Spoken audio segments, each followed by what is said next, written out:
When I married Emma, I thought I had found my soulmate. She was everything I wanted: kind, intelligent, and captivatingly beautiful. We had built a life together over 8 years, with a house in the suburbs and dreams of starting a family. But as the years passed, something changed. Emma became distant, her laughter faded, and the warmth we once shared turned into a cold, hollow silence. At first, I thought it was stress from her demanding job. She'd been promoted to a senior marketing role, often coming home late or leaving early for meetings. I trusted her, believing that this phase would pass. But small things began to gnaw at me: unexplained phone calls, hushed tones, and the way she always seemed to guard her phone like it held secrets meant to stay hidden. One evening, curiosity got the better of me. While Emma was in the shower, her phone buzzed on the kitchen counter. I glanced at the screen, and my heart sank. A message from someone named Jake read, "Can't stop thinking about last night.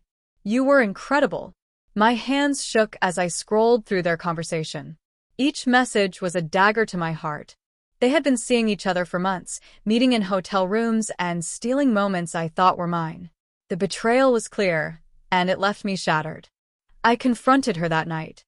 At first, she denied it, but when I showed her the messages, her face crumbled. She cried, begged for forgiveness, and promised it was a mistake. But her tears couldn't erase the betrayal. I realized then that the woman I loved had already been replaced by someone I didn't recognize. Instead of reacting impulsively, I decided to play it smart. If she had torn apart our marriage, I would rebuild my life on my terms and make sure she understood the weight of her actions. Over the next few weeks, I pretended to forgive her, acting like a man desperate to save his marriage.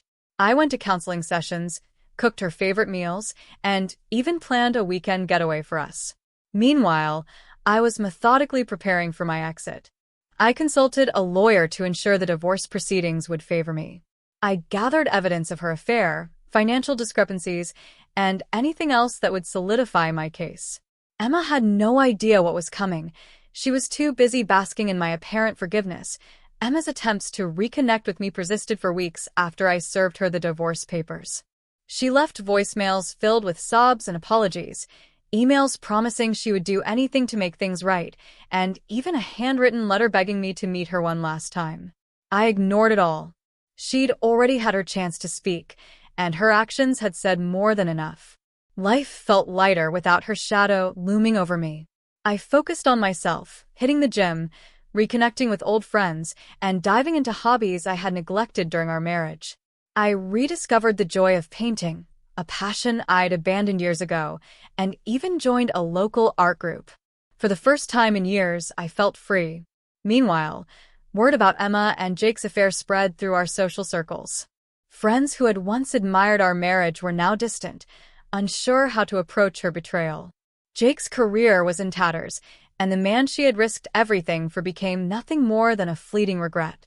I heard through mutual friends that she tried to mend her reputation, but the damage was irreparable. Months later, Emma finally cornered me at a mutual friend's party. I had hesitated to attend, knowing she might be there, but I refused to let her presence dictate my choices anymore. "I just need 5 minutes," she pleaded, her voice trembling. Reluctantly, I agreed, more out of curiosity than compassion. We stepped outside onto the patio, where the cool night air felt like a sharp contrast to the tension between us. "I know I don't deserve your forgiveness," she began, her eyes brimming with tears. "But I need you to know how sorry I am. I was selfish, and I destroyed the best thing in my life." Her words hung in the air, heavy with regret. For a moment, I felt a pang of sympathy. But then I remembered the nights I spent lying awake, wondering where I had gone wrong, and the ache of realizing it wasn't me who failed, it was her.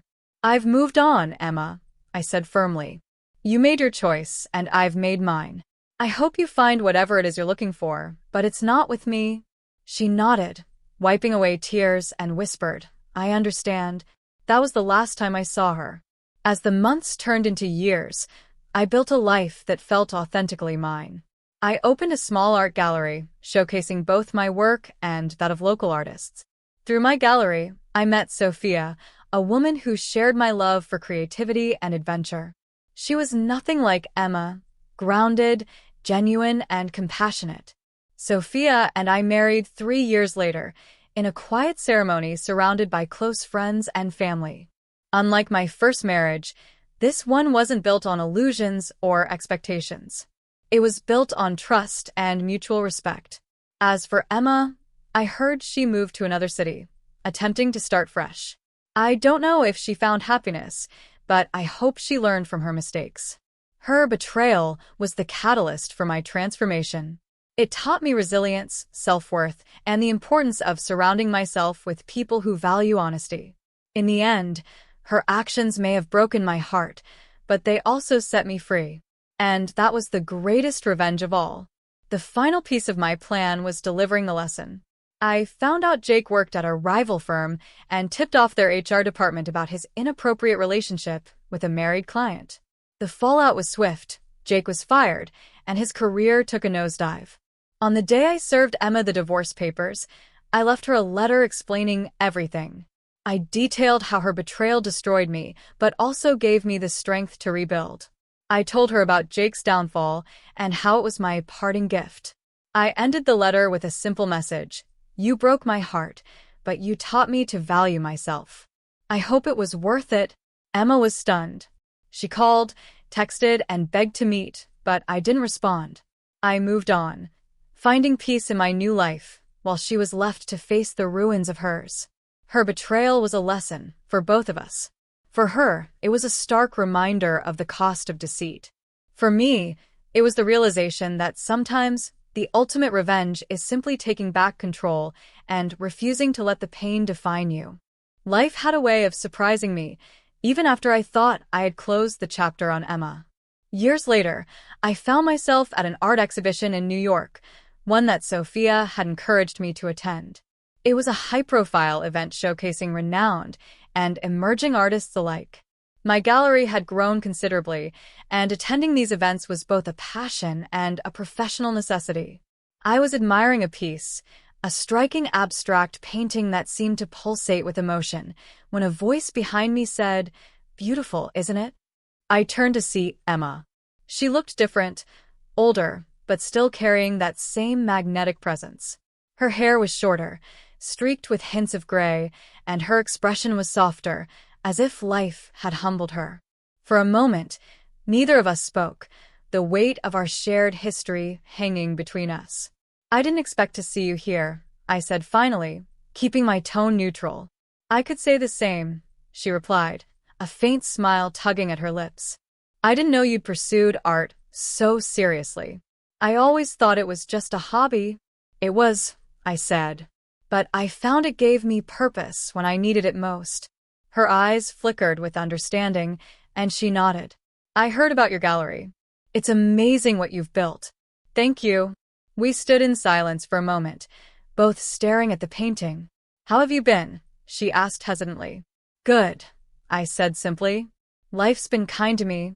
And Sophia? She's wonderful, I said, unable to suppress a smile. We're expecting our first child in a few months. Emma's face softened, a mixture of sadness and genuine happiness crossing her features. That's amazing. Truly. I hesitated before asking, and you? Are you happy? She sighed, her gaze dropping to the floor. I've been trying to be. It's not easy starting over, but I've learned a lot about myself. About what I did to you. To us. I didn't respond immediately. Instead, I let her words sink in, realizing that I no longer felt anger or resentment. Time had dulled those edges, and the life I had built after her betrayal had replaced the pain with something far more fulfilling. I hope you find what you're looking for, I said finally. She smiled, a small, wistful smile. I hope I do too. With that, we parted ways. As I watched her walk away, I felt a profound sense of closure. Emma was no longer a source of pain or regret. She was a chapter in my story, one that had shaped me, but didn't define me. When I returned to Sophia that night, I kissed her a little longer, held her a little tighter, and whispered to her how grateful I was for the life we had built. Emma's betrayal had once felt like the end of my world, but now, it was clear, It had been the beginning of something far better. In the end, the lesson wasn't just for Emma. It was for me too. I learned that sometimes the greatest revenge isn't about getting even. It's about finding happiness and peace in a way your past could never steal. And that's exactly what I had done. Life after that unexpected encounter with Emma took on a deeper meaning. Sophia and I welcomed our daughter, Lily, a few months later. Holding her for the first time, I felt an overwhelming sense of purpose and gratitude. Everything I had been through, the heartbreak, the betrayal, and the healing, had led me to this moment. Sophia and I embraced the challenges of parenthood together, growing even closer as we navigated sleepless nights and the pure joy of watching Lily's first smiles. My gallery continued to thrive, expanding to include a community outreach program that provided art workshops for underprivileged youth. Every step forward felt like a triumph over the shadows of my past. But life has a way of circling back when you least expect it.